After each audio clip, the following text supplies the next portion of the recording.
Aynan mana shu qo'limda ko'rib turgan toshingizdan ayollar upasi ishlab chiqariladi, ya'ni kosmetika vositasi. Bunday toshlarning ichida turli xil minerallar, moddalar jamlangan bo'ladi va mutaxassislar, izlanuvchi olimlar albatta shunday toshlarning ustida izlanishlarni, ishlarni olib borish natijasida turli xil mahsulotlar vujudga keladi. Aynan biz hozir mutaxassisimiz tomon yuzlanamiz. Hozirda ilmiy yoqlayotgan va izlanish olib borayotgan mutaxassisimiz ma'lumotlarni berib o'tadilar. Men esa buni hozir qo'yib turmasam anchagina og'ir ekan. Aynan mana shu hozir ko'rsatib o'tgan tog' jinsidan, ya'ni toshdan qanday mahsulotlar olyapsizlar? Ushbu Zaynalbuloq tog' jinsi zishligi bo'yicha 2.8-3.2 gachalik tog' jinsi tarkibidagi minerallarga bog'liq ravishda o'zgarib turadi. Shuning uchun ham anchagina og'ir. Ushbu tog' jinsini mexanik maydalash orqali va kislotali qayta ishlash orqali turli xil mahsulotlar bugungi kunda ishlab chiqarilmoqda. Bu uchun bugungi kunda kimyoviy texnologiyalar kafedramizda mana yetarlicha dastgohlar, yetarlicha uskunalar mavjud.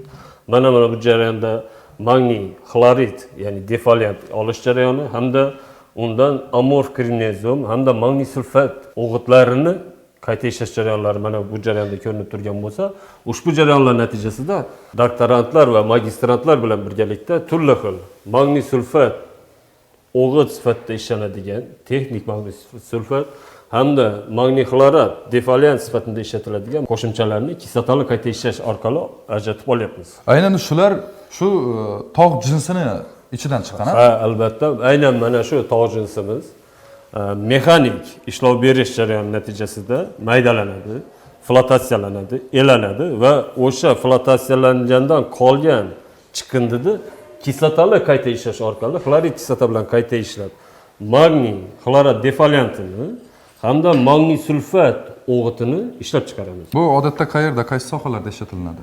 Bu qishloq xo'jaligida o'g'it sifatida ko'proq ishlatilsa, bu qishloq xo'jaligida misol uchun paxta hosilini quritish maqsadida ishlatiladi. Bir-biriga mantiqani olib qaraganda bir-biriga zid teskari jarayonlarni amalga oshiradi. Ha, tushunarli. Lekin aynan bitta Zaynalbuloq tog' jinsidan olinadigan narsalar. Endi men so'zimni boshida kuzatuvchilarni qiziqtirish uchun ayollar upasi haqida so'z boshladim. Uni olish jarayoni qanday kechadi? Ko'rsatib bersangiz, birinchi bosqich qayerdan boshlanadi? Birinchi bosqich yirik toshlar maydalanadi. 1 millimetrgacha. 1 millimetrgacha maydalangan turli xil tarkibimiz 200 analizator orqali elanib, fraksiyalarga ajratiladi. Fraksiyalarga ajratilgandan keyin yirik fraksiya qaytadan sharli tegirmon orqali maydalash jarayoni amalga oshiriladi. Maydalanib bo'lgan barcha fraksiyalar esa uning tarkibidagi temirli xloratlar hamda magnitli separator yordamida ajratib olinadi. Ana undan keyin tog' jinsimizni tabiiy gidrofobligini inobatga olgan holda flotoreagentlar qo'shish orqali undan talq, ya'ni siz yuqorida ta'kidlangan ayollar upasida, lak bo'yak mahsulotlari, kosmetika, meditsinada, hattoki toza bo'lgan holatda oziq-ovqat sanoatida ishlatiladigan talq ajratib olinadi. O'zi umuman olganda ishlab chiqarish sanoatida qanchadir miqdorda chiqindi chiqadi. Lekin siz yuqorida aytib o'tdingiz, bizning ishlanmalarimizda chiqindi chiqmaydi deb ta'kidladingiz. Ushbu proseslar murakkab bo'lishiga qaramasdan, undan chiqadigan har bir jarayonda ajalib chiqadigan narsani qaytadan ishlab, ularni hammasini mahsulotga yo'naltiramiz. Ya'ni rekuperatsiya jarayoni bo'ladi. Mayin tuyulgan talq magnezit.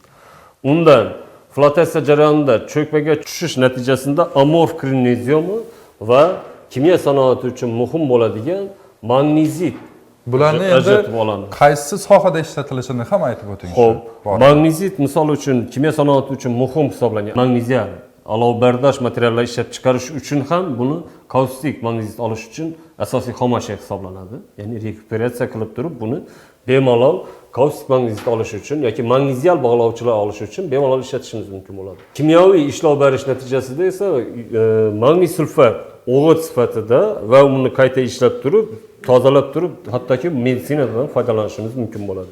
Oxirgi bizda chiqadigan magnitli separatorda chiqadigan bu asosan 6% dan 12% gacha tonnasiga juda katta miqdor bo'lib ketadi ishlab chiqarish natijasida. Temirli mahsulot ishlab chiqadi. Uni termik ishlov berish va sanoat chiqindisi hisoblangan mikrokrinezium bilan birgalikda temir, magniy, xrom, kremniy asosidagi mikroadsorbent sifatida foydalanyapmiz bugungi kunda. Bu borada bugungi kunda jadallik bilan ish olib boryapti. Har qanday chiqindi sifatida ajratib chiqarganlarimiz rekuperatsiya natijasida mana shu turdagi mahsulotga aylanyapti. Chiqindisiz texnologiya deb aytayapmiz. Kelajak avlod uchun toza havo hamda hozirgi avlod uchun esa yangi ish o'rni hamda moddiy manba sifatida foydalanish imkoniyat beradi. Hozircha mana shu jarayonlarga erishdik. Ishlar davom qilyapti.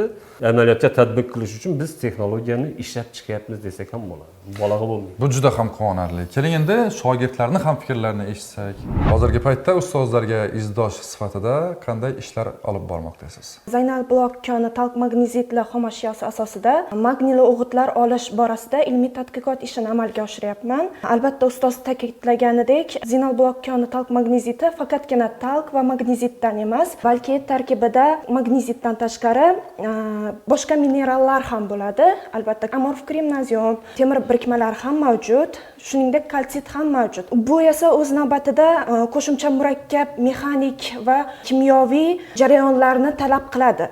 Boyitish jarayonida va flotatsiya jarayoni, shuningdek flotatsiya jarayonida hosil bo'lgan magnezitni qo'shimcha kimyoviy qayta ishlab magniyli o'g'it olish borasida hozirgi kunda ilmiy tadqiqot ishlarini amalga oshiryapmiz. Magniyli o'g'itlar albatta o'simlikni hosildorligini ta'minlab berishga yordam beradi. Hozirgi kunda aholi sonining oshishi albatta oziq-ovqatga bo'lgan talabni oshishiga olib keladi. Bu esa o'z navbatida o'simliklar uchun zarur bo'lgan makroelementlar, mikroelementlarni o'simlikka kiritishni talab qiladi. Bizning ilmiy ishimiz asosi bo'lgan magniyli o'g'itlar ham o'simlik uchun zarur bo'lgan makroelement hisoblanadi. Uni o'simlikda ikkita asosiy vazifasi mavjud. Birinchi vazifasi xlorofilni ta'minlab beradi, ya'ni fotosintez jarayonida ishtirok etadi. Ikkinchi vazifasi esa bu fosforni tashishda yordam beradi va o'z-o'zidan o'simlikni oziqlanishiga yordam beradi. Katta rahmat, ishlaringizga muvaffaqiyatlar tilaymiz. Azizlar, o'zingiz guvohi bo'lganingizdek, tabiatdan to'laqonli foydalanish orqali kerakli buyumlar, kerakli mahsulotlar ishlab chiqarish jarayonini birgalikda kuzatdik. Va shuni ham aytishimiz kerakki, har kim o'zining faoliyati, kasbi, hunari orqali jamiyatga foydasi tegmog'i darkor.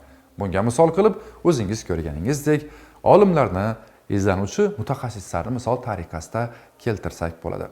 Aynan bu sahifamizda ixtirochilarning ilmiy ishlariga yana bir bora nazar tashladik.